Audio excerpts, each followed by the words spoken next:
আসসালামু আলাইকুম প্রিয় দর্শক। এনসিপি নতুন একটি দল, তরুণদের দল। আমরা অনেকেই তাদেরকে শ্রদ্ধা করতাম।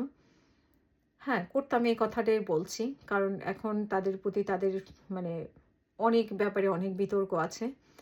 আ সবচেয়ে বড় যে তারা মানুষকে ওইভাবে সম্মান করতে পারে না। যেটুকু করে সেটুকু হয়তো লোক দেখানো হতে পারে। আ টু বি অনেস্ট ওরা মানুষকে আরেকটু সম্মান করা উচিত। হুম?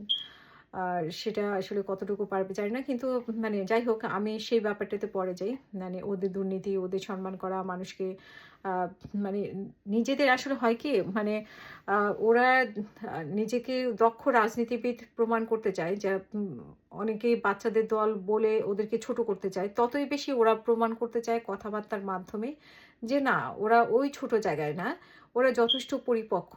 কিন্তু সেই পরিপক্কতা দেখাতে গিয়ে ওরা অনেক কিছু অনেক সময় বেশি করে ফেলে। যেটা খুব দৃষ্টিকটু এবং তাদের কথাগুলো এবং অনেকের মনে হয়তো আঘাত লাগতে পারে। যেমন আমিও অনেক ওদের থেকে কষ্ট পেয়েছি। কারণ ফোন করি, ফোন ধরে না, টেক্সট করি, টেক্সটে আনসার দেয় না। তো এরকম সাধারণত আমি এই যে বাংলাদেশের রাজনীতি নিয়ে তো অনেকদিন কাজ করছি। আমি এরকম কোনো দলকে আমি দেখিনি। ঠিক আছে? ওদের মতো আমি কোনো কারো কাছ থেকে আমি এটা পাইনি আরকি এরকম। তো যাই হোক ওদের যে রাজনৈতিক আদর্শ সেটা নিয়ে কথা বলি। সেটা হচ্ছে যে এখানে আসলে আমার সাথে কি হয়েছে সেটা নিয়ে আমি সেটা নিয়েই যে ওদের রাজনৈতিক আদর্শ নিয়ে কথা বলছি তা কিন্তু না। রাজনৈতিক আদর্শ নিয়ে কথা বলার কারণ হচ্ছে যে আপনারা নিজেরাও নিশ্চয়ই দেখেছেন যে ওরা একসময় বিএনপির সাথে সমঝোতা করার কথা ছিল। সেটা নিয়ে বেশ আলোচনা চলছিল।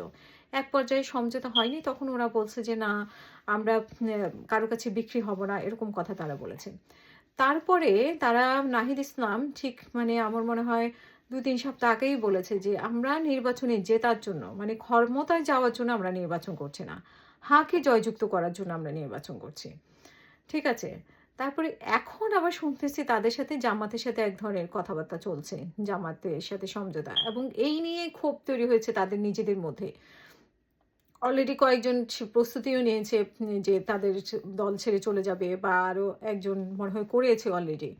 তো এই যে তরুণদের দল, তরুণদের প্রতি তরুণরা স্বপ্ন দেখিয়েছে আমাদেরকে যে তারা নতুনত্ব দিবে।